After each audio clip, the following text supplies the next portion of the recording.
Welcome back, everybody. It's your favorite part of your Sundays, the favorite start of your week. We are the Brother Boys. We are back for our weekly recap of the Sunday NFL slate for the week of the 15th in the year of our Lord 2023 in the month of October. I am Podcast Poppy. I'm Dylan Brother. I'm with Big Brother Stephen Brother, the Sand Viper. Hello.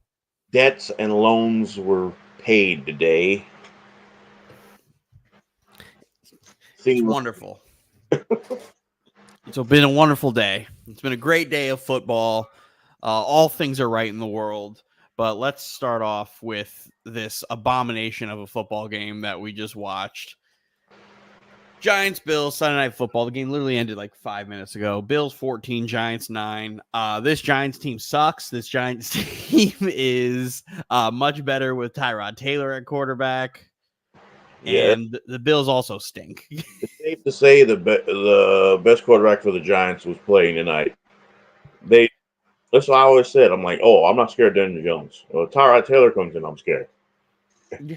He was moving so much better than Jones has been. Like the line seemed to be blocking for him better, and this Bills front isn't like a joke either. Like this is a good Bills front. The Giants offensive line who couldn't block nobody, and we're losing linemen to injuries in the game. So you have backups of the backup coming in, and Tyrod Taylor's making it look like, you know what? Maybe Daniel Jones is not a good quarterback. Daniel Jones would have fumbled like 3 times this game. Plus the fact, I want how Dayball, how much input he had with Wink Martindale on how to stop the Josh Allen and all that. Oh yeah, that motherfucker knows. He knows what to do, and Josh Allen's being frustrated the whole night. And it's like he didn't really get sacked. He just was like seeing ghosts for a while. No, he was just trying to force the ball to Diggs. Diggs had a lot of catches, but he also had a lot of targets. How many targets did Diggs have for the game? I have to take a look because he was getting a lot of looks. Even when he was like double covered, he was throwing to Diggs. He was like, fuck it, rookie corners. We're doing it. Yeah, Diggs had 10 catches, but he probably had like 18. He probably had like 20 targets. Like that. The first drive, he was going to Diggs, then he was going to Davis. Then he just stopped at all the other receivers. Stop going to Gabe. I was seeing that like more in the second half. I was like, why is he only targeting Diggs? Was Kincaid hurt? Kincaid didn't play. I did not see him. Yeah. Yeah, Kincaid was out. 3 wide receivers instead of 2 tight ends. I'm still waiting for them to really use a 2 tight end set. They like really don't do it a ton, and I'm still waiting for that. I was told before the season started they would be running 2 tight end sets, and I said that's probably not going to be anything you really see out of them until the bye week. They were doing 2 tight end sets, but not traditional. Kincaid was always in the slot. Mm-hmm. It was just weird. It was just very weird to me. It was just basically 2 tight ends. It's just basically Kincaid was a slot receiver instead of an actual receiver in the slot. Yeah, it was wild, but Tyrod played a hell of a game. The first half had that weird debacle where he checked out of the play into the run, and Dable was just screaming at him out of the way. This is back-to-back weeks where Dable is screaming at his quarterback. Coaches on the sideline in the NFL. He was fuming. Number 2. Who's number 1? Arthur Smith. Arthur Smith Animations is number 1. It's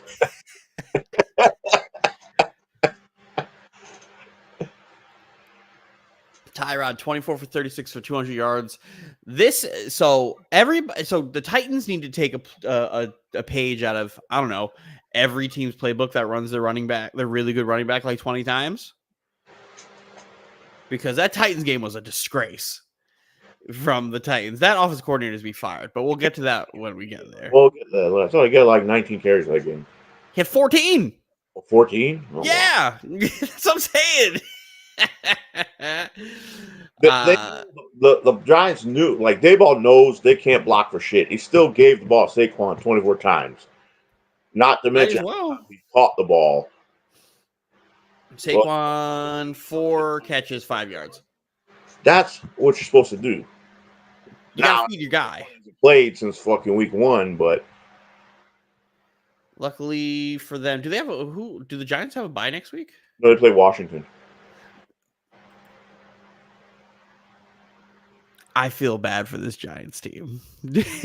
I feel bad for this Giants team because they have to, not only after playing this team, which one should have beat them by 30, right? If they played like real Buffalo Bills football, should have beat this team by 30. It's crazy that they only beat this team by 5 when they just beat the shit out of the Dolphins. I think they'll beat the Commanders if Tyrod plays.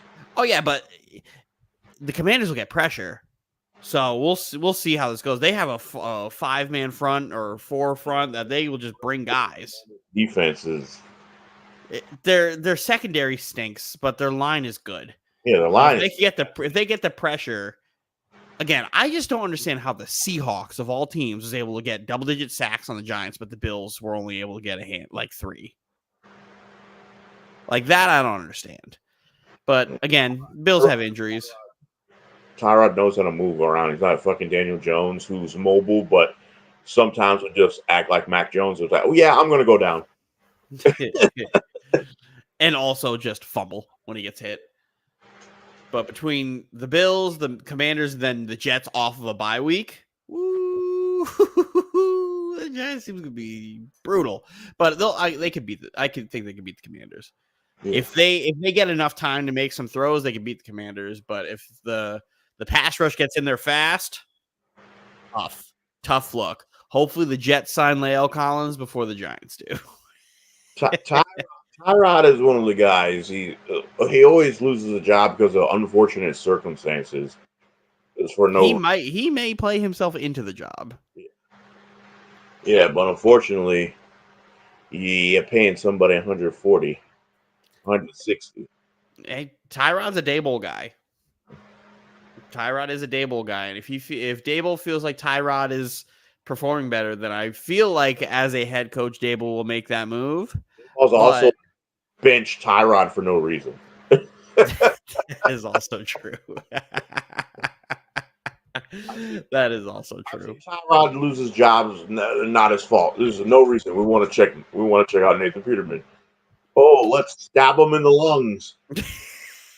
That started this run of Justin Herbert. All it took was Tyrod to almost die to do it. Injecting him in the freaking lung. And then Houston, something happened to him in Houston. I'm like, why does this keep happening to this guy? It's a series of unfortunate events. Thoughts and prayers to Damian Harris. He took a nasty hit, waved over the paramedics, and then just passed out. Yeah, he was like. But apparently he's got all feelings in all of his limbs and stuff after getting put in the ambulance, sent to the hospital. So we will get more updates on Damian Harris, but thoughts and prayers to him. You never want to see a guy go down like that. But as we do that, let us recap the rest of this week with some Thursday night football. Chiefs, Broncos. The Broncos fucking suck. This is the worst team in football. Before that game started, I wanted to send the thing. It was like I was going to send before that Thursday night game. I wanted to send out a QBA, QBB, and QBA and QBB both had the same stats. And I would ask you, which one would you have taken?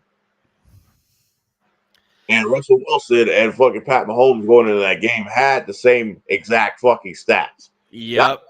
I tell people when you read stats, they don't fucking matter. What happens when you play? Yeah, Russell Wilson has the same stats as Pat Mahomes.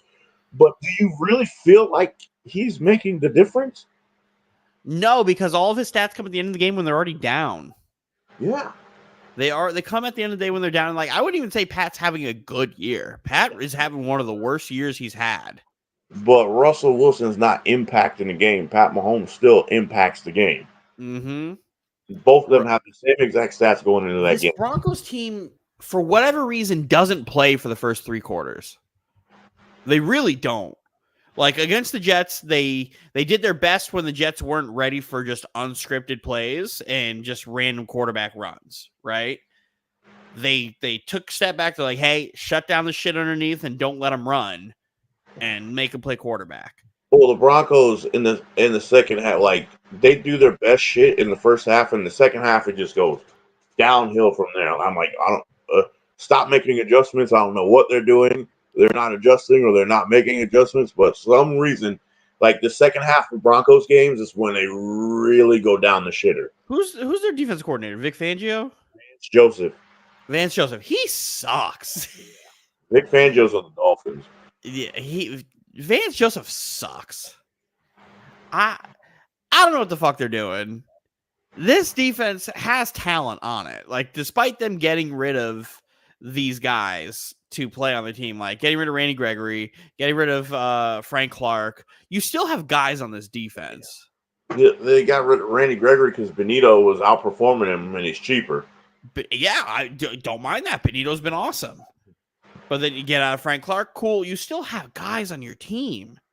And I just don't understand it. How they could be this bad. We were talking about this Broncos team last year being like one of the better defenses in football because of all the talent that they had. Yeah, the defense last year was playing their asses off, and Russell was just screwing them over, and to the point where they were cussing Russell out on the sidelines. And now the defense is going to complete 180. It's really bad. And all that really changed was coaching. Like now we got to the point where they're gone and they're going to be looking to get rid of everybody. Clearly did not want this job. He just took the money. Because they don't have their draft pick this year, correct? No, they do. They do. Yeah, they have the first. They have their first round pick. Okay. Well, they're lucky for that. Yeah. This is one of the worst jobs to take because that's why they're on a fire sale. Yeah, we were talking about the Jets because, again, every time the Jets win, we sacrifice somebody. We lost our right guard today, and he's going to be out for a while. So it's like we might as well just call the Broncos for fucking everything they have. See what what we get for Garrett Bowles, see if they want to get Jerry Jeudy. Like, just bring all these guys over and see what they want. Like, that's it. See what they want. Because Sean Payton hates life right now. I wouldn't trade for Jeudy. If I could get away with trading for Jeudy for nothing, Sutton got paid, so I'm not trying to pay him too. But Jeudy, if you see what's up for Jeudy, because Jeudy has talent. Jeudy has also never had a real quarterback throw him the football, and he still doesn't have a real quarterback throwing him the football. At least through the Zach stuff, you have Aaron Rodgers. Still produce. Huh? I've seen receivers with no quarterback still produce. Yeah, but he also doesn't get the ball thrown at him a ton. That's the one. Like the Jets game, he got like 2 targets. This Chiefs game, he didn't really do shit either. He doesn't get the ball thrown to him. So it's like, I don't know what to do here. Between Drew Lock and Russ just not being impactful and throwing his guys open, like neither of these receivers look happy. Like Sutton looks like he's miserable. Like Sutton's on the sidelines half the time. Like, he's really not even in the game. Like, I don't get it. I don't get it. I don't get what Sean Payton is trying to run. Who's Russ's backup? Who's Russ's backup? I believe it's a rookie. They're talking about because they were talking about earlier that Payton might bench him for the rookie quarterback. I don't know if that's a good move. The Chiefs' defense is, but they play. They're the reason they're winning games. Yeah, the defense. Chiefs' defense is stepping up. Mm-hmm. I mean, Spags is a good DC. Yeah. He always has been, and this Chiefs' defense always gets better as the year goes on. As they get into the playoffs, this Chiefs' defense always plays with their hair on fire. 2 years they were really like doo-doo, but this year, what's the highest points they give up? They haven't given up that many points. I think the most they gave up was us, right? 20? No, Detroit was 21. Yes. So it's 21, 20, 20. And outside that Bears game, they're really not scoring. You hold a team to 20 points, you're going to win. That's the most part. Offensive, how all the penalties are offensive. It's a more offensive league. 20 points. Yeah, the only reason this Chiefs team's not scoring more is because they just don't have wide receivers. They don't have no wide receivers, but Rashee Rice is probably going to end up being the guy. Unless Denver's not going to trade with Kansas City. So No. they're not going to help them, because I'd be like, just trade for one of these guys. Like, call Denver and see which one they want to give up. She Rice been stepping up past 2 weeks, so he's probably going to be the guy that Mahomes trusts the most, and he's a rookie. And as the weeks go on, he's only going to get better. I think the Chiefs should call us. Yeah. The young guys are always rookies, like running backs and wide receivers. Their effect really they start really affecting games in the second half of the season. Yep. I think the Chiefs should call us and just be like, we'll give you a 4th-round pick for McCole Hardman. See ya. Get it done. Well, they let him go. we're not using him. We only paid him $4 million. Seen him on the field today. Only reason he was on the field because he had to be. Like, we had so many injuries, we had to activate everybody. He was going to be a healthy scratch again. Because he was supposed to be with Rodgers. So once Rodgers went down, the game plan went out the window. And we're rewarding all the guys who play on special teams with playing time on offense. So Hardman loses. All right, Ravens Titans. Ravens 24, Titans 16. The OC in Tennessee needs to be fired. We kind of joked last week about Tennessee going to London and coming back with a quarterback. That was because of we thought playing wise, but not because of injury. Tannehill's gonna be out a while. Yeah. We were like, I don't think Tannehill flies back with him on the London trip, and then performing good in the game anyway. But I don't know. Obviously, I think the Titans are going to run with Malik Willis next week, unless the Titans took the bye. Because I know the Ravens didn't. Yeah, the Titans took the bye. So they're probably going to be running with Malik Willis unless they decide last minute, hey, we're running with Levis. But what can't happen is this. Derrick Henry cannot have 12 carries. And I don't care that he had 97 yards because that all came from one play. He cannot have 12 carries. This man has to have 20-something carries. I don't care if he's old. I don't care if he's any of that, because we've been of the mind that Derrick Henry looks kind of old. But old Derrick Henry is still better than every option that the Titans have available, right? You need Derrick Henry for Ryan Tannehill to be successful. You need Derrick Henry for the Titans as a whole to be successful.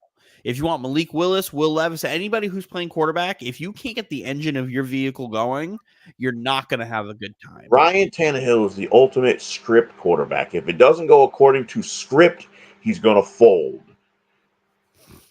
And you're going to be without him for, I don't know what type of ankle injury it is. Probably not going to play. He's probably going to be out for like 3 weeks at least. For the best. And let Malik Willis come in. And here's what you can do with Malik Willis. Run. Read option. Away from Derrick Henry, he can run. Yeah, but I don't think that's in the Titans playbook. They're not going to change to have Willis do that. You can't make him a pocket pass. The one thing about Tennessee's offensive line sucks. Yeah, yes. I shit on Ryan Tannehill a lot. Yes, because he sucks, but he's not getting blocked for. No. There's only like one guy that gets sacked more than Ryan Tannehill. Sam Howell is the one that gets sacked the most. Again, this offense today had a lot, was very bad because they punted like 5 or 6. No, how many times did they fucking punt today? They punted 5 times, 5 punts. They didn't get any offense really going. And I feel like a lot of that could have changed if they just ran the ball more. And I think the offensive coordinator and the GM are working in cahoots, because the new GM was trying to get rid of all the older guys and try to go to a different direction. And I feel like the offense coordinator is trying to push that narrative that, like, hey, Henry is old and he's not producing that well. That's why he's only averaging like 3.3 yards per carry. And he's like not producing to the level we need him to. So the offense they were running in the fourth quarter or on that last drive with Willis with Tajay Spears is exactly the offense I think they want to run, where they could use their running back more as a wide receiver in the backfield, et cetera, more of the modern offense, and not feel shackled, quotes, by Derrick Henry carrying the ball so much. But you need Derrick Henry to carry the ball, keep your defense off the field. And I told Mike, resident Titans fan, I was like, if you guys don't run the football, Vrabel's gonna get fired. The worst thing that could happen here is the Titans just continue to lose. If the Titans miss the playoffs again, Vrabel's probably getting fired. Playoffs, they're last place in their division. Vrabel's going to get fired if they miss the playoffs. And it's not going to be because Vrabel's a bad coach. It's going to be because the offensive coordinator is not using the best player on the team, and the GM has no loyalty to anybody on this team, coaching staff-wise or anything. Vrabel is gone. Tannehill is gone. Henry is gone. They will not be on this team next year. Yeah, the way this is going is Mike said it best. He's like, we're witnessing a coup live. We're witnessing a coup live. They are actively sabotaging Derrick Henry. Derrick Henry's next contract, now that Jonathan Taylor reset the fucking running back market again, Derrick Henry's going to go from a guy who could have gotten like 12 mil to a guy who's going to be getting anywhere from 8 to 10 on his next team or wherever the fuck he's going to go. And kind of fuck his market up, fuck whatever it is. Because honestly, you'd only give Derrick Henry 2 more years on a 2-year contract anyway at this point because he's fucking 30. But it's going to ruin everything. Tannehill's going to be out of the league or a backup somewhere because he just can't stay healthy anymore. It's back-to-back years where he can't stay healthy. And like the script, it's not something you can do. If Byard's going to be gone. If it doesn't go by script, he can't do nothing. Byard's going to be gone. Like they're already trying to get rid of all these guys. Next year, Byard, if he's still under contract, which I believe he is, he has less guaranteed money, and they'll just cut him. And Hopkins on a 1-year deal. Hopkins gonna be gone. Hopkins not really proving that he like is great still. He's in a situation where he's not getting the ball a ton. And like there's some games like last week he got the ball a ton and he looked awesome, but like they lost because they got out tightened. The Colts played more like the Tennessee Titans last week than the Tennessee Titans did. And they need to run the football. They might be they're going to be in a fire sale too. For them and the Broncos. Well, they don't have a lot to sell. They just signed Jeffrey Simmons. You're not going to get rid of him. He's their best player on defense. Or are they on a bye? They have the bye. Oh. They have the bye next week. So we'll see. We'll see if Vrabel made the trip back from London. He should. Because, again, like I don't see him getting fired in mid-season. That would be just egregious. But I like Vrabel. I don't want to see him get fired because of the ineptitude of an offensive coordinator. They just fired their offensive coordinator. Like this shouldn't be happening. It's like he just ignored like Tennessee football for the last fucking 6 years.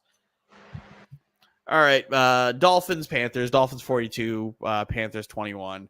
I thought the Panthers were playing good football at first. They were. They were doing a good job, like picking apart like a bad Dolphins defense or not very great Dolphins defense, like an average defense. They were doing the things they were doing, and they were picking apart what they needed to pick apart. Bryce Young was looking good. Thielen looked really good. And then the Dolphins were like, oh, yeah. We can score 1 billion points in a game and have 1 billion yards. Oh, there's no safety over Tyreek Hill. Why? Again, I just don't understand why teams just continue to think that's not a good idea. It doesn't work. Every time they see it, it's a touchdown. Every time. And then guess what? You get that touchdown, and now you have a new celebration with him doing a backflip. You're going to get fined. You're going to get fined. Don't be getting fined for that shit. Yeah, he will. He used a prop. He's going to get fined. But he'll get fined. Will the Dolphins pay for it? Yeah, but he'll get fined. Come on, let's part of the game. I thought the Panthers defense for the first quarter were doing exactly what they're supposed to do: apply pressure, make Tua make some stupid throws, just do your thing, apply pressure on that weak offensive line. And then they started doing that thing where we're good enough to play with their offense. We're gonna pull Jeremy Chin away and have him do other things. Man, Frank, it's like the Panthers start off good, and then I don't know what happens in the play calling later on in the game. And I told you, the team runs better offense with Chuba Hubbard in there. And you could see without Miles Sanders, Chuba was balling. Yeah, I'm like I know they paid Miles Sanders, but fuck that. Chuba, the other games Miles Sanders wasn't part of and Chuba was in there. I'm like, why the fuck did they Chuba Hubbard let him be the bell cow? This team stinks. This Panthers team is so bad. The best thing that could have happened for me fantasy wise is A-Chain getting hurt, because then they just start using Mostert more again. It's wonderful. But who do the Dolphins got next? Eagles, Sunday night. That could be a very good game, because the Dolphins' defensive front is not strong enough to go with Philly. But Philly's secondary sucks and is banged up. So I'm interested to see. Maybe Jalen Carter will be there for this game. He missed this week. He missed our game. Him and Slay missed our game. But the Dolphins got a couple. That's a tough game. The Chiefs will be a shootout. Maybe. Jalen Carter missed the game. They still have Jordan Davis and Fletcher.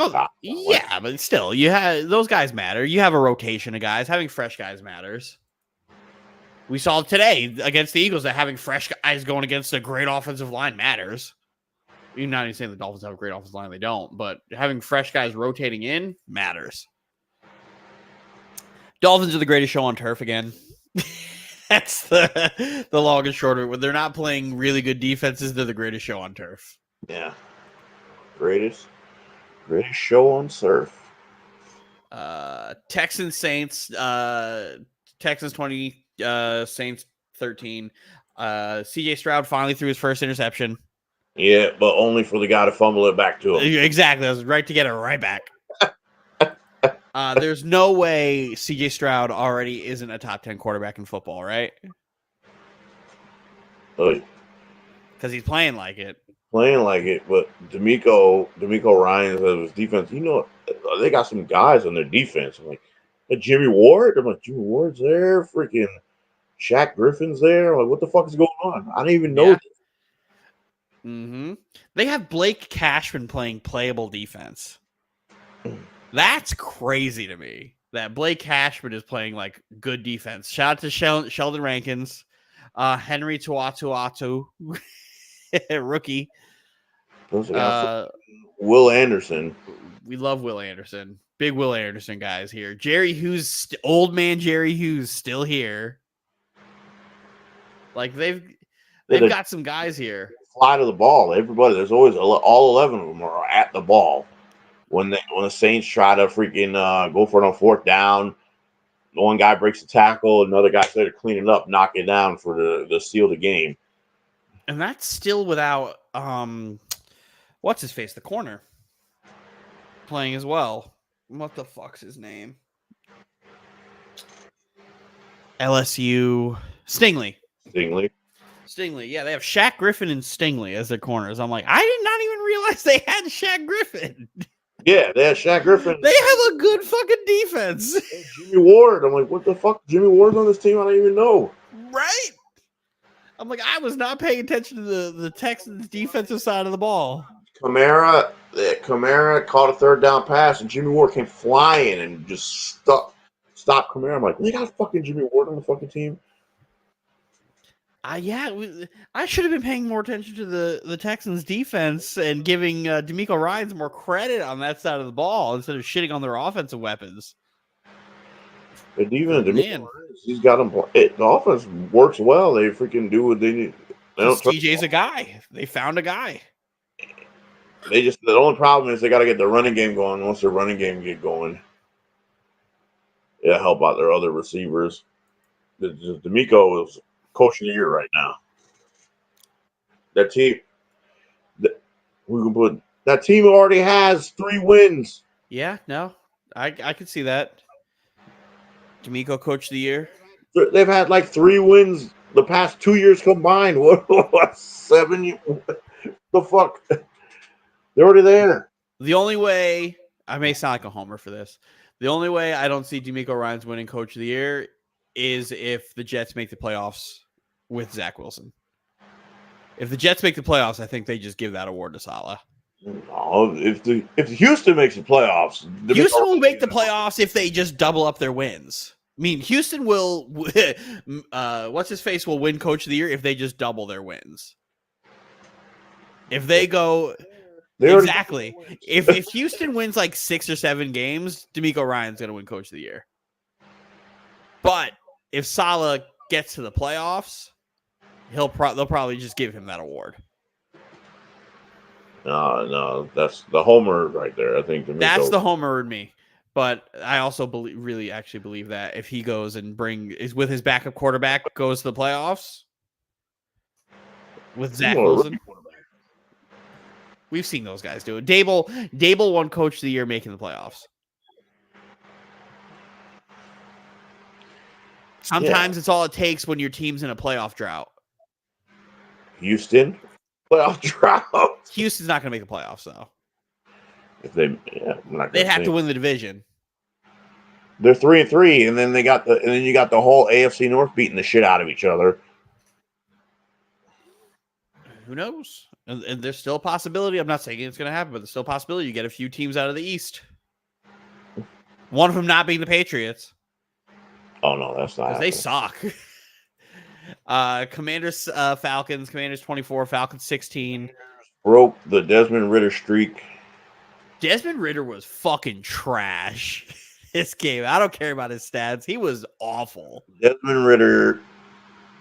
Arthur Smith was reaction king on the sidelines, number 1. Head of day ball. He's like, oh.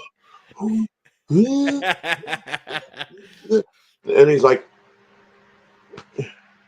Mike, the best part about this game for the Falcons was, one, he was using his guys. He legitimately was using, like, I wish Bijan would have gotten more carries, but on the receiving side, he was using his guys. The problem is he wasn't using them efficiently and effectively. Like, yeah, Drake London 9 for 125, Kyle Pitts 4 for 43 and a touchdown, but like they could have been used better and put them in better situations. Like, yeah, they lost 24-16. Like, that's not like terrible, but I feel like some of the play calling was dumb. Ridder was making stupid decisions. Again, why is your quarterback throwing 47 times when you have fucking Bijan Robinson?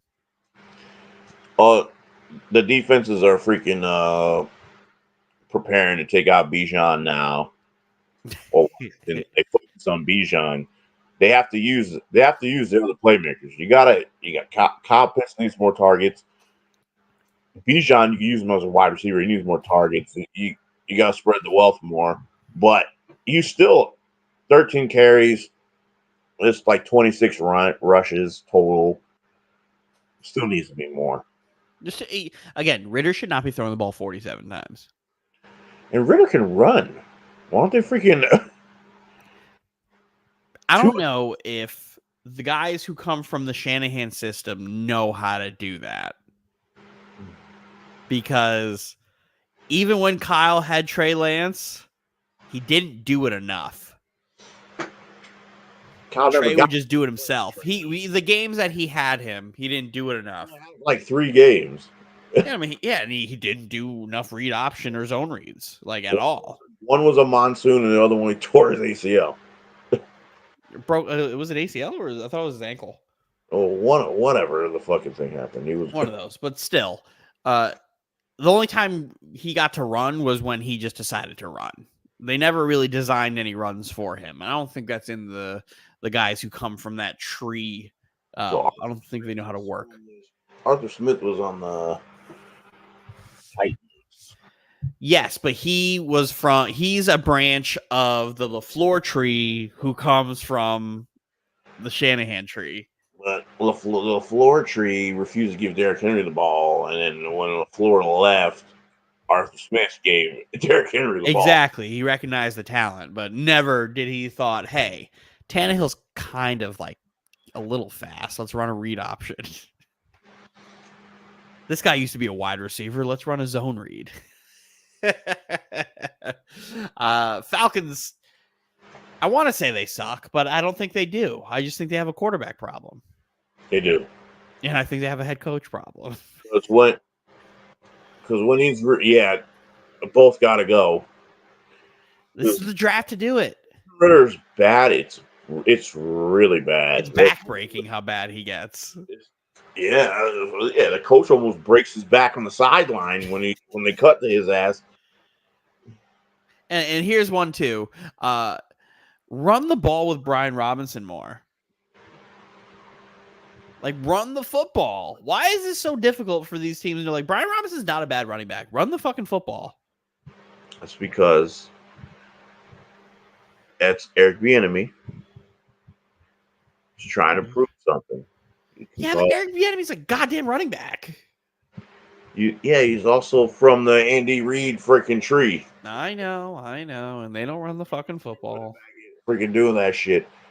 They don't run the fucking football. Sam Howell's been the most sacked quarterback, so you think the offensive line sucks. Let's run the ball. Colts, Jags 37, Colts 20. 10, huh? Trevor Lawrence is awesome. And he got hurt in the game. The Colts just don't win in Duval. They just don't. It goes back to that circle of life that I constantly reference, where it's the 4-team rock, paper, scissors, where they all just beat each other. Gardner Minshew did not play good. He was trying his best. He wanted to show, it was like, you got rid of me? And yeah, that's why. Also, get your guys the fucking football. This can't happen. Jonathan Taylor. 8 carries. Zach Moss, 7 carries. I know Jonathan Taylor has no fucking training camp and all that shit, but Zach Moss, how many carries did he have last week when he ran all over? 24. And it's not like this front in Jacksonville is like incredible. You don't have Josh Allen leading is up there in sacks. It's like you have Quentin Nelson, right? You have 2 good running backs here. Run behind the fucking Hall of Fame guy. Go run behind the Hall of Fame guy. Like, just do it. Just do it. Like, instead of throwing the ball 55 times and running the ball 15 times, 17 times. I'm sorry. 55 times. Like, what are we doing here? Can't give Trevor Lawrence the ball for ATN and all those receivers, Christian Kirk and all those receivers. Like, what are we doing? Like, even like Jacksonville, ETN 18 carries. Like, he should also still have like 20 something carries. Yeah, but they look how many other people. They were blowing them the fuck out. They were blowing them the fuck out at that point. So who cares? But still, like Zay Jones, or no, it was Evan Ingram. Evan Ingram made a fucking hell of a catch in this game, where I was like, Jesus Christ, this guy was on the Giants. They're the same player. You know how to use them. They're the same player. All it shows is that like fucking McAdoo and Joe Judge are just fucking stupid. Oh, yeah. They're just fucking dumb. Bengals Seahawks. Is Joe Burrow back? Joe Burrow didn't really have a good game, but he didn't have a great game, but he was moving a lot better. Yeah, you know why? Because those first 4 games were like his preseason training camp right now. So he basically moving much better. Training camp and the practice at all. Because those first couple games, he was just a cone. Yeah, but he was just stuck out of the pocket. Like, this game started off, the first quarter went by so quick because there was no fucking incompletions. None. The ball first, went down there, five Yeah, for Gino five, didn't throw his first incompletion till like halfway through the second quarter. touchdown. And then the Bengals go right now do the same thing. I'm like, there's only been 2 possessions, the quarter's over. Yeah. And then it was like, oh, this must be a high scoring game. Wrong. DK Metcalf was doing DK Metcalf things where he just ended up getting frustrated that wasn't getting the ball, throwing a fit, and then started to beat up a corner. But this was a bad. This was well, it wasn't. It was a bad Geno game too. But he was the same thing that was happened to his ass in the Rams game where he was just he wasn't getting protected. Nope. And the Bengals don't have again, we're going back to talk about the trenches here. The Bengals don't have a great front, but they got guys. They have one guy on that front, and Trey Hendrickson, who's a fucking dog. Yeah, Dog. And they all rally together. Geno's 2 interceptions were really bad. Mm-hmm. Oh, no, they do have a good front. I'm sorry. I forgot they had fucking Sam Hubbard. They have the white guys gone wild on their fucking defensive line. Yeah, Geno was getting hit all over the fucking place. They could not fucking protect him for nothing. Hey, this Bengals team. The Rams, he just got the shit beat out of him. And when he's getting the shit beat out of him, he can't put up any points because Geno only had 1 turnover going into this game. Yep. This Bengals team is right back in the mix now. Yep, right back in the mix. Right back's into the mix and can easily be playing for the division. Easily be playing for the division because what are the Ravens? The Ravens have 2 losses or 3. They're 4-2. They're a game behind. Well, technically the Steelers are on top right now, but they have the bye week.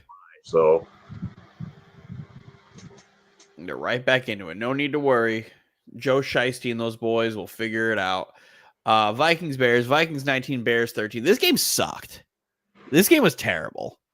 And then Justin Fields got fucking hurt.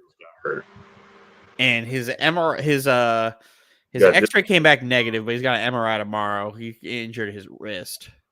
No, they said he got a dislocated thumb. Ugh. On the ball. Well, that's going to be. Not like we'll see. Dak had last year. Dak fractured his thumb. Mm-hmm. He had to miss some games, so we'll see. It's not going to be a good game. There's no Justin Jefferson. Kirk Cousins ain't waving his no trade clause, so he's like, "Oh, I'm playing here." I don't know what to say about this game. This game sucked. He throws the ball 31 times. You only have 180 something yards. Like nobody was exceptional. Like this was just a mid off, good old fashioned mid off. And then when Justin Fields gets hurt, he only had like 10 pass attempts anyway. Yeah, and he had some quality runs too.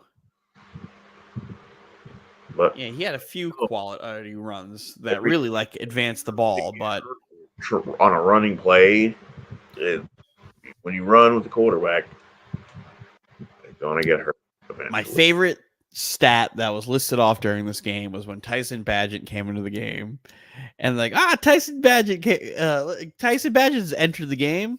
His dad, world champion arm wrestler. That's the first and only stat they gave about this man going into it. And immediately once they gave that stat and he threw his interception, all Twitter was saying was his dad's never going to let him live that down. Not to mention the Bears coming into this game losing both their top running backs, even though Dante Foreman is there. Yep. Just got to give him the ball more. Yeah, it's hard when Khalil Herbert plays and he's fucking good too. So it's like, well, I can't believe they have Deontay Foreman there and he just never sees the field. He doesn't see the field. I don't know why. I can't believe the Titans didn't bring Deontay Foreman back. Or the Panthers. Like, I just don't know. Deontay Foreman is good at football. Every time, that's what happens. He takes over the rest of the year. And he only gets like thousands of yards. Let's go to the first upset of the week. The first undefeated team to get taken down this week by a backup quarterback. Cleveland Browns 19, San Francisco 49ers 17. Last week, I apologized to Brock Purdy just for me to get the Brock Purdy game that I've been expecting against a good team. And Brock Purdy looked very, very human once he lost all of his all-pro weapons.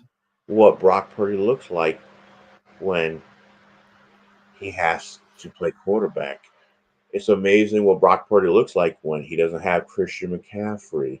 It's amazing what Brock Purdy looks like when he doesn't have Deebo Samuel. It's amazing what Brock Purdy looks like when he's playing from behind. It's amazing what Brock Purdy looks like when we're not robbed. When Kyle Shanahan is not able to hide him. He looked like Brock had a rough game. He did not play good. He was held to under 100 yards up to the last drive of the game. Mike tried to make a point. He's like, "Oh, it looks like you can. What happened to use a running back in this offense? It doesn't matter." I'm like, it doesn't matter because all the other running backs they used averaged over 5 yards a carry. Like, what are we doing here? The problem is he couldn't use him in the passing game. He couldn't hit him. That's the only thing McCaffrey does is basically another receiver on the field. Yeah, he couldn't hit nobody. Elijah Mitchell was just coming back off his freaking injury. Jordan Madison was awesome. Mason scored. Madison. No, yeah, Jordan Mason was awesome. Every time he got the ball, he did his thing. The problem is in the pass game, that's where you miss McCaffrey. He couldn't hit these guys. He was missing them weird, where it's like normally he's right on the spot. He's missing these guys like he never plays with these guys. And you could tell. And guess what? The weakness of the 49ers defense is their fucking corners. And Amari Cooper 8. Amari Cooper had a fucking unbelievable catch in this game. Unbelievable catch. He only had 4 catches, right? But he was awesome. Those 4 catches mattered. He was 108 yards. Yeah, they were all massive gains. He caught that one ball on dude's head top. So tell me, what? I don't understand how the other receiver's going to get open. Name me a team or a QB that looks good without its top 2 options.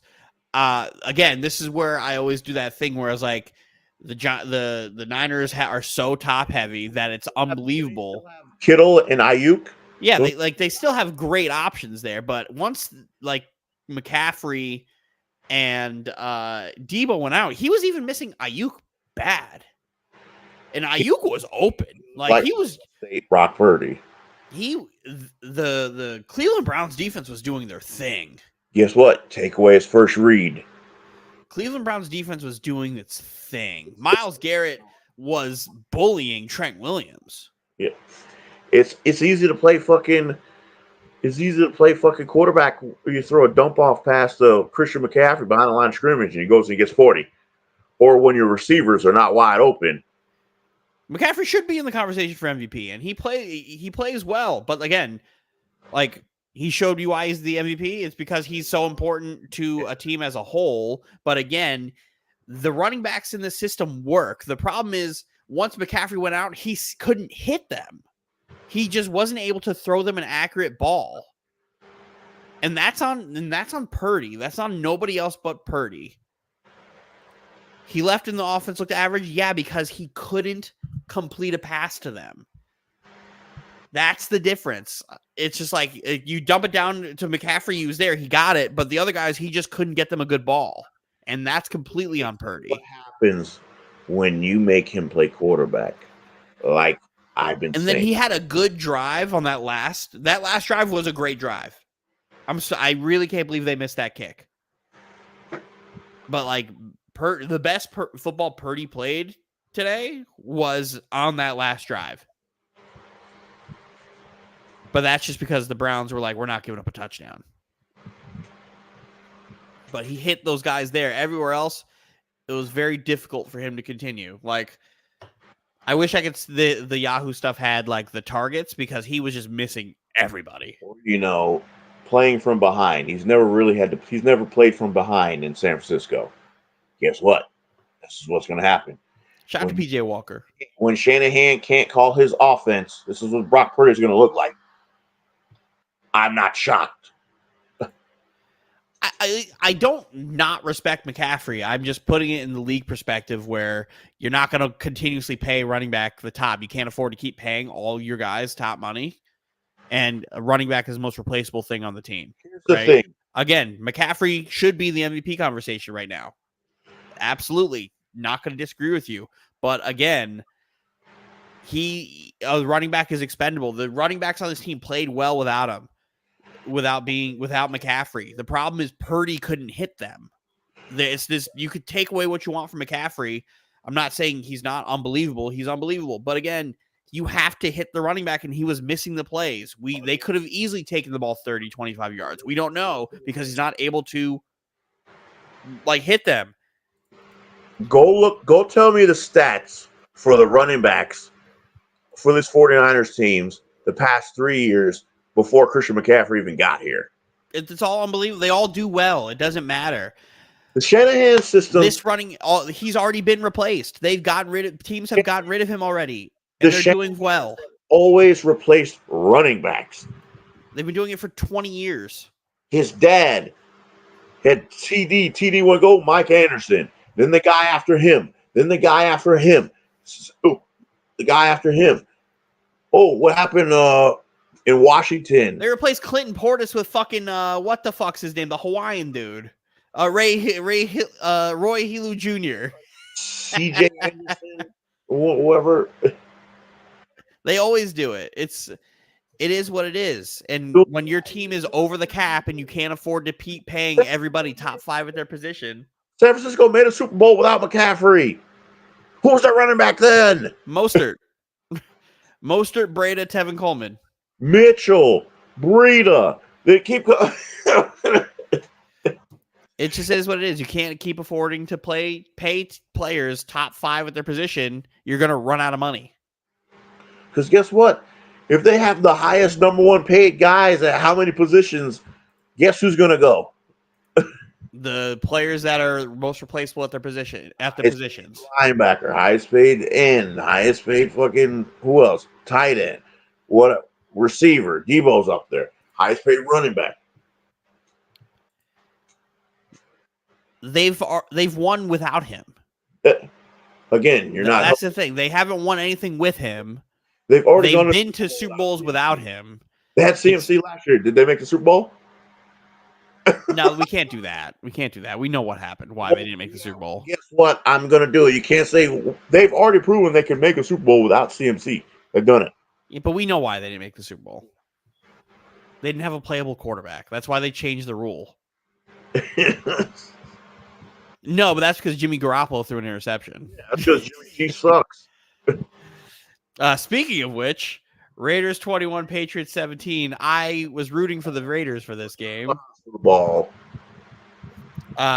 Jimmy G leads the league. He leads the league in interceptions, right?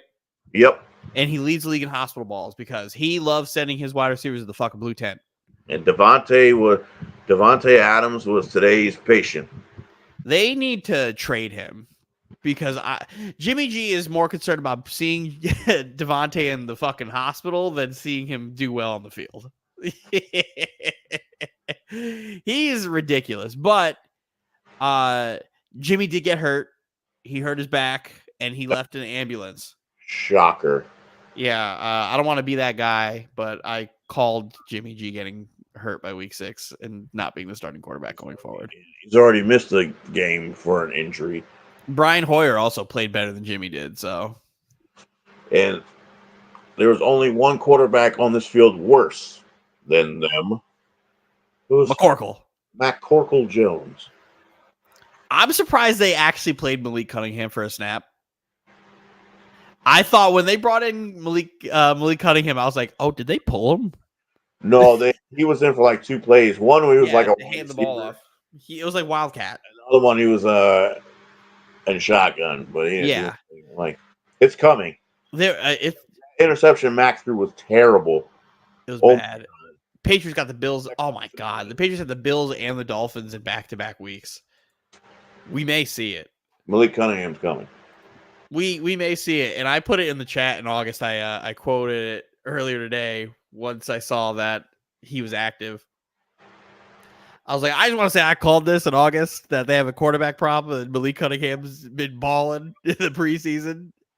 Because Malik Cunningham is the perfect Bill Belichick player where he doesn't care where he plays. He just wants to play.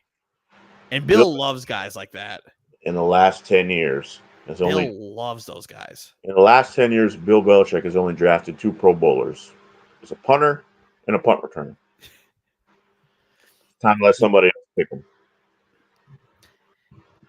Bill's philosophy on offense is always mind-boggling because we're finally seeing, now that Brady's gone, all the shit that he pulls while like just having an anemic offense looks like shit because now the defense is hurt and is allowing points. It's the philosophy is all in flux. O'Brien was gonna change things. Roz said that earlier today too, and I was like, I tried telling anybody who would listen to me that this was bad. I know we do this every week. We talk about how Bill O'Brien's bad every week, but I'm going to continue it here too. Bill O'Brien's fucking bad. Why are we throwing the ball 33 times and running the ball 18 times? Why is Ramondre Stevenson only getting 10 handoffs? Why is Zeke only getting 7? Like, they're both averaging almost 5 yards a carry. Well, Zeke had Bill O'Brien, what are you doing? Zeke had a long run too. He did, but still, run them more. Run them more. It got called back. I watched that play. I was like, holy shit, Zeke still got it. And then I'm like, well, nope, never mind. During when the Jets play, I don't watch a lot of the other games. That's the only game I care about. So I get to find Twitter and see what I missed there. I was heavily invested in this game. I wanted to see if he was going to get benched. The NFL has a lot of coaches that I'm assuming ain't too smart. And you're correct. Bill O'Brien's one of them. The philosophy behind Bill O'Brien is still hilarious. Shout out to Devontae Parker, Anthony, notorious Devontae Parker fan for whatever reason. Drop the best pass that Mac Jones probably has ever thrown. Clean into the bucket on a deep, like 45-yard play. Drop. Best pass I've ever seen McCorkle throw. Gentlemen, this is your New England Patriots. This is terrible. I hope this Patriots team wins like 6 games, just so they play themselves out of maybe getting a top 3 quarterback. Well, even if they get the top 3, they're probably going to take Cam Rising anyway. Remember when I tried to will the Patriots into taking Sam Ehlinger?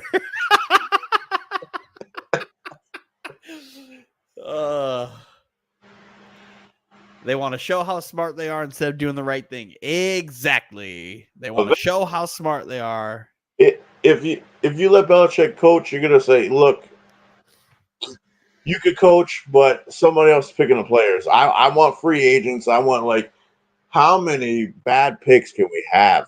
2 Pro Bowlers in 10 years you've drafted, and he doesn't pay nobody either. Like, I'm surprised they restructure Matt Judon because Judon was about to throw a fit in the offseason if he didn't get his money. And the last player on defense they actually paid was Gilmore. And Gilmore wasn't their player. Yeah. Hell, Judon's also not their plair. Yeah, Judon's not their player.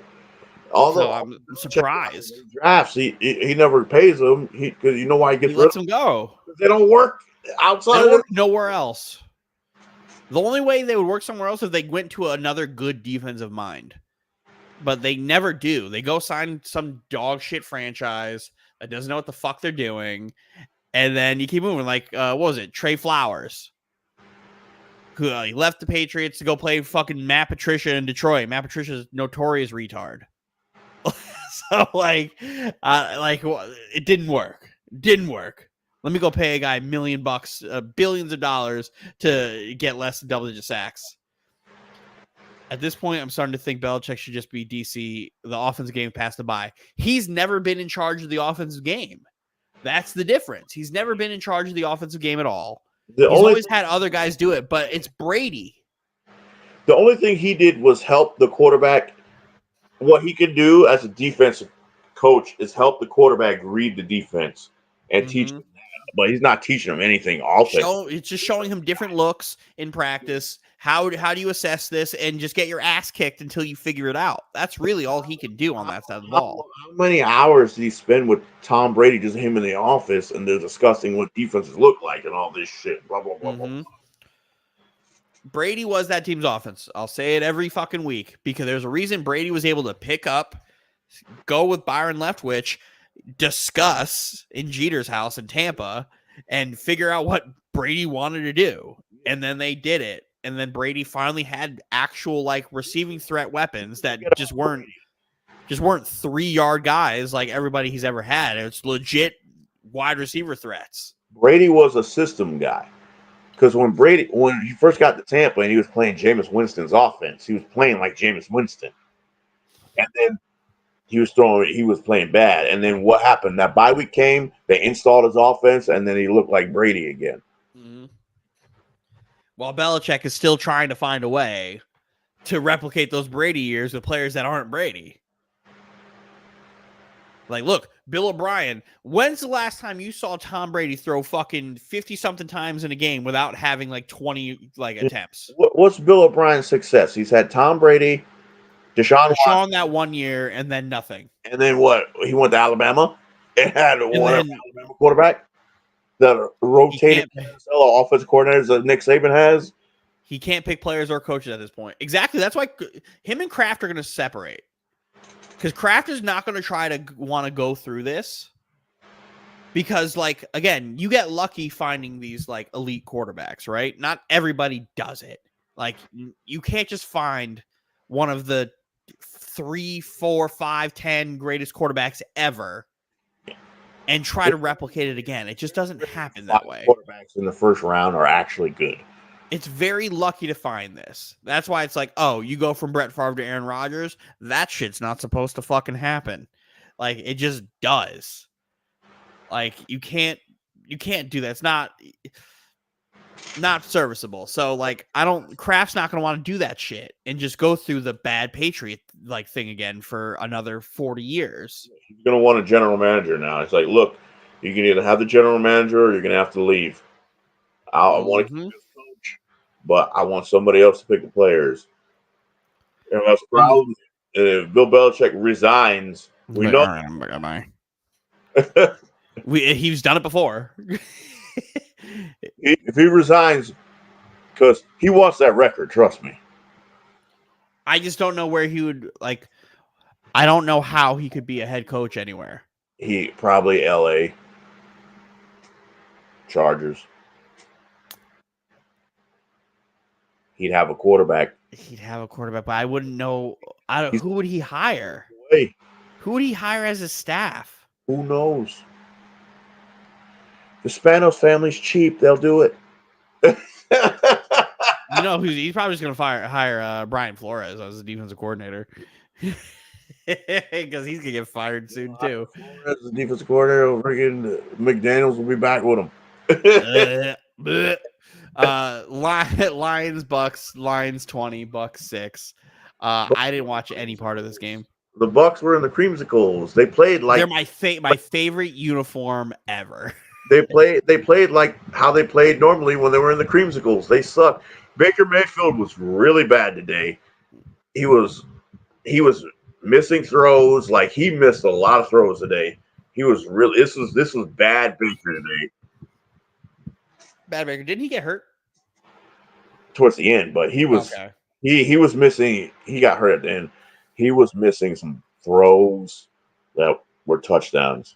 Deep throws, overthrown receivers. He did not look. This wasn't a good Baker game. The Lions kicked David Montgomery paying off. He had a screen pass that he had a big game from. Amon-Ra St. Brown cooked that whole defense. Bald. And then goes what I said, Jamison Williams, just send him deep. Send him deep. He had a drop. He could have had another one. Deep touchdown. And I saw some highlights. Somebody on the fucking Bucks got cleaned. Trent Reynolds, the running back, the backup running backs, destroyed. Cleaned. St. Brown for a touchdown. I'm like, see, this is why last year's Hard Knocks, the running backs coach Deuce Staley, when they were talking about Craig Reynolds, why they're going to cut him or something, and Deuce Staley went to them. He goes, "If you cut Craig Reynolds, you're gonna have to answer to some offensive lineman because the offensive lineman loved him." He said, "Offensive, you got to explain the offensive lineman if you cut him." And it was plays like that is why, because how basically he's not going to score a touchdown if he doesn't run and hit the guy. I saw that. I was like, oh shit. Those are plays that don't get counted in stats. You like, fuck yeah. Like they're going to be in the film room and you're like, oh, they're going to get routed for that shit. Oh, that shit that gets the team humped up. Like the defense are going to see that and be like, fuck yeah. Now let's go do the same thing. Effort. That's all it is. Effort. Let's go. Rams, Cardinals. I also didn't, again, all these 4:00 games, I don't know shit that happened because the Jets were on at 4. So all I know is it started off like shit. The Cardinals played like, I'm like, oh my God. I'm like, are the Rams really about to lose this fucking game to the Cardinals? Because in the beginning, it was tough for the Rams. And then Kyron Williams and Cooper Kupp went off. And Stafford doing that thing where just stares down one guy. Yeah. Puka had a drop touchdown in the end zone. This Cardinals team is doing a great job of being fake competitive. Yeah, they be there, they be in the game, and like they're literally, and then all of a sudden they just just take themselves out. Is the illusion that they're that they're like a decent football team is very much so there. Terrible interception. He throws it. If he throws it in front of Zach Ertz, it's good. He throws it behind him, gets tipped, and he goes to the next guy. I'm like, what is this? This is what a game. What a game this was. Jets 20, Eagles 14. The Jets snap a nasty. He is a nasty losing streak to Philly, where we have never beaten them. Now that monkey is off our back, we can move forward and try to handle that other monkey that's on our back in New England. But man, what a game. The worst football game I think Jalen Hurts has played as a professional.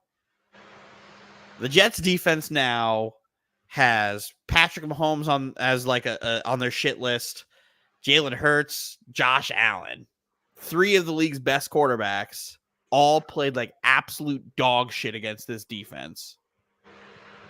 I want everybody to know that Jalen Hurts played dog shit against this defense without its 2, 3, 1, 2, and 3rd corner. It was Bryce Hall, the 4th string corner, and 2 practice squad guys that got pulled up, that got put up to play on the outside. Michael Carter, the second, played, but he's a slot corner. They don't put him on the outside because he's so good on the inside. So he did his thing. They gave up a ton of yards to A.J. Brown, but he had to earn all of those. They were not just handed to him. And Devontae Smith played like shit. Jalen Hurts, you take away his first read, he struggles. Philly's team offense it's easy to stop. You just have to do it. This is what they do. They call about 20 screens. Once they get to between the 35s, they take a deep shot. When they're in that range, they always take some deep shots. And then we're going to run, screen, deep shot. That's their offense. It's easy to stop. Take away his first read, he struggles. Take away his first read, he throws fucking 3 interceptions. Who's second in the league in interceptions right now? Jalen Hurts. He has more interceptions than touchdowns. This is what happens when you make Jalen Hurts play quarterback. He will struggle. The Jets did a great job. Jalen Hurts as every other fucking quarterback that has the same thing. This ain't getting swept under the rug. He's been bad this year. They got lucky with a few of these games that they played. They got away with a few. Yeah, because they also didn't play really good competition. Who's the best team they placed out? All the Bucks. The Bucks. The Bucks is the best team, and the Bucks really shot themselves. And they got away with one in New England. Yeah, this team easily could be 0-6. The Jets did a great job early on the defensive side, where usually we allow the run to go, we allow underneath to go. You'll kill us underneath, check downs, and running, right? They didn't allow the running backs to do shit in the run game. Check downs really weren't allowed. The Eagles never got into a 3rd and short situation where they could do the tush push. It's not even that. What they do is screens, RPO, and they get between the 35s, deep shot. They gave up a few runs to Hurts, which I was surprised they only gave up 8 carries to Hurts for it. But because usually running for 20-something years, it's been running quarterbacks and tight ends that kill the Jets, notoriously. Running backs and tight ends, running backs, tight ends, running backs, tight ends. Or running quarterbacks, tight ends, running backs, quarterbacks, all that shit. And the Jets defense played on fire. They forced turnovers. The problem is every time the Jets got the ball, we would shoot ourselves in the fucking foot. Every fucking time we got into the red zone, stupid penalty or a sack. You did some dumb penalty or Zach took a sack, and you had to resort to kicking field goals. It's so ridiculous that it's every week. And it sucks that you have 3rd string right tackle, 3rd string right guard playing, but that's what we have right now. I have to say this. Are you guys on a bye next week? Yes. Robert Saleh needs to play Madden for 1 week and learn how to do time management. His time management is sus. Terrible. It's been like that since he's been here. Last year, this game was what the fuck is going on? Why are we not moving? Why are we not taking timeouts here? What are we doing? Me and Mark Sanchez just on the same wavelength. Why are we not calling a timeout here? Why are we not calling a timeout here? And then Mark Sanchez is like, why are we not burning one? Yeah, no shit. Why aren't we burning one? I did like the balls he called going for it on 4th down. Cool. Go all out for it. Try to get this win. There's a couple play calls where I'm like, shit. But Garrett Wilson on the free play. Zach drew a free play beautifully, right? Drew them off sides, got the free play, hit Garrett Wilson for a 35-yard gain, all just to come back on a blindside block. Gets canceled out. I was like, you gotta be fucking kidding me. Aaron Rodgers in the headset. Huh? Aaron Rodgers in the headset talking to Zach. He was there. The problem is Zach didn't play bad. But Zach didn't play good. But, Aaron Rodgers gets the offsides, free play, go. And Aaron Rodgers does, he catches your ass in 12 men on the field. That's what I'm saying. He did it perfectly. That's exactly it was very Aaron Rodgers-esque. After 15 seconds, they can't talk to their ass. It was like, line up, line up, line up, line up, line up. It literally was it was very Aaron Rodgers-esque, and I was very surprised that he was able to do it, right? All for it to come back. Every fucking time, man. We get a big gain to get there. You have momentum going there. Bam, shot ourselves in the foot. Every fucking time. And it's so infuriating. So that shit needs to get cleaned up because we can't just keep going 0 for fucking 7 in the red zone. You can't. We can't just think 4 turnovers are going to fall into our lap. This Jets defense doesn't normally get turnovers. This year is the anomaly of it all, where I'm used to the Jets just forcing incompletions, 3 and out, bam, bam, bam. This year they're forcing a fuck ton of turnovers. We can't expect that. Forcing with your backups. That's the crazy thing to me. No Sauce, no Reed, no Eccles. All these guys in here, and they did their thing. That's a bad loss at Philly. And guess who they play next week? Sunday night. Y'all? No. They play Dolphins next Sunday. Oh, right. I don't know how I feel about that game. The better Alabama quarterback's going to win. He plays for the Dolphins. I don't know how I feel about that game because Philly can get pressure. But I don't know.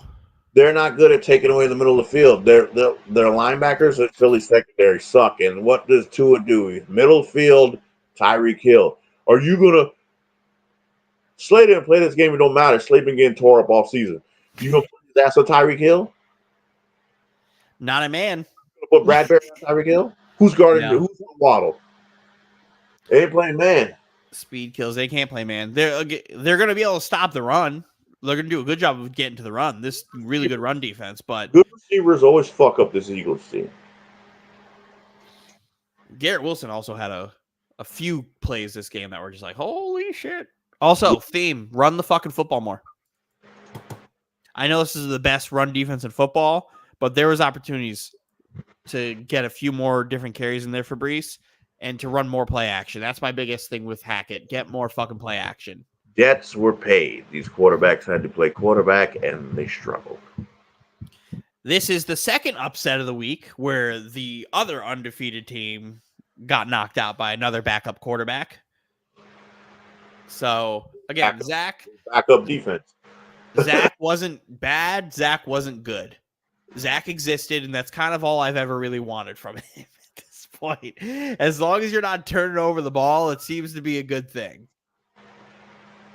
So if I can keep getting this, there's some more wins in our future if our defense keeps playing with its fucking hair on fire. And if this gets the defense rest so they can come out and keep playing great, by all means. Would I like more touchdowns? Yes. But I get it. They also got to do some better shit in the red zone. Like let's get under center. Let's get going. When you're 3rd and 2 in the red zone turns into fucking 3rd and 12 because of a fucking false start or whatever the fuck it is, like gotta control the time management. That's where my big frustrations lie, is with the fucking penalties. You get to the red zone, like you finally get to the fucking red zone. All last year, all I wanted to do was get to the red zone, right? To score points. And we couldn't do it last year. This year we're getting there. But we're fucking ourselves over. And that's what sucks. And it's just like, people were projecting us going 3-3 with Aaron Rodgers playing. And after seeing how our teams played, we very much so could have been 5-1 if Rodgers is playing. That Chiefs game is a one-possession game. The Patriots game is a one-possession game. We got blown out by the fucking Cowboys. So I'm still counting that loss. That's the only quarterback that did anything against that defense. Yeah, because they were on the field for 46 minutes. That's it. They were on the field for fucking 46 minutes. If we were able to extend drives and get the defense a break, maybe something different happens. But I can't do anything. The only thing I can say is Aaron Rodgers is the Cowboys' daddy. Maybe that would have been a difference, but I'll still hold that loss. But 2 one-possession games, like, yeah. Well, the Cowboys starting secondary. What do the Eagles do at your backups? Yeah, the Eagles, they struggled. Jalen Hurts was not good. And the fact that they overturned the call on that touchdown at the start of the game was stupid. That was not a touchdown. That was a fumble. There wasn't enough evidence to show that he, wasn't down before he extended. So, I don't get it. But whatever. Classic thing that happens. Refs like to fuck us. But didn't matter because shutout in the second half. This Philly team is in trouble. They had 2 meltdowns on the sideline last week, and again this week after all this stuff. Yeah, but they get the Dolphins, they get the Commies. They have a tough stretch of games. Wow. So 1, 2, 3, 4, 5, 6. Their offense has not played like it was another thing. The reason is Shane Steichen was the brains behind the operation. Because Nick Sirianni was a good play caller, and they gave the play call to Shane Steichen last year. And he was the brains of the operation, and he's the coach of the Colts now. So that's why you see the dip in their. They played like shit for 6 games. They got 5 wins by just stupid shit. They could have lost all those other games too. They could have. The Commies, man. The Commies was a tough one because that McLaurin catch was a catch. If Ron goes for 2, they lose that game. The Eagles game, the Vikings game, the Patriots game, the Bucks game, the Rams game too. It's just stupid shit happened that the other team did that gave the Eagles a walk by. Like, the Eagles, they're undefeated. No, there's not going to be no Super Bowl pity party. There's no hangover. Yes, there is. Your offense has been playing like shit. The schedule gets tough. Next week we have a good slate of games too. and we still have your boys to play. Your boys reuniting and reuniting with the Wonder Boy himself, Kellen Moore. Hopefully, I think you guys get the W there. I think so. You know, that coach wants to give away every game. Plus, that's what's like when you take a look at the Jets' next 3 games, where it's like, all right, we got the Giants, we can win that game. We should win that game. The Chargers, Brandon Staley is going to try to give us that game, and the Raiders, we should win that game. So it's like you're potentially looking at 6 wins right here, and the schedule it gets easier than it has been, because this was our murderer's row of just elite quarterbacks, supposedly. Well, except for one, Mac. Yeah, McCorkle. McCorkle and Russ. So out of 5 games, out of 6 games, 2 quarterbacks weren't good. So if the Jets can make the playoffs, I'd be excited. I just need Zach, just keep doing what you're doing. Just keep doing what you're doing. The defenses you play get easier. Like, that defense gets easier. This defense gets a little easier. This defense gets a little easier.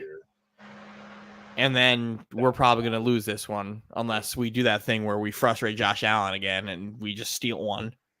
But again, they are so beat up on defense that who knows. And then the Brandon Bowl.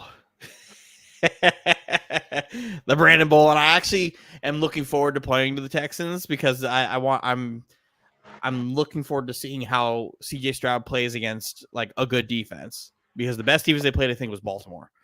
Because the Steelers defense, they just ate up. For whatever reason, they ate the Steelers defense up.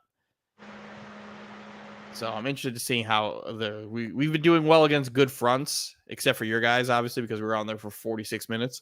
But we match up well with these good offensive lines because we bring fucking 10.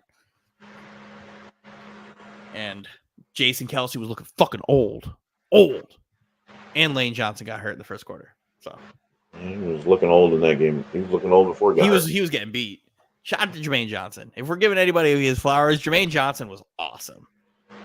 He forced the interception to Quinnen Williams, running up on Goddard in fucking coverage, just knocking that shit off his leg. Quinnen to be like, huh? And then hit Jalen Hurts' arm on that interception to Bryce Hall.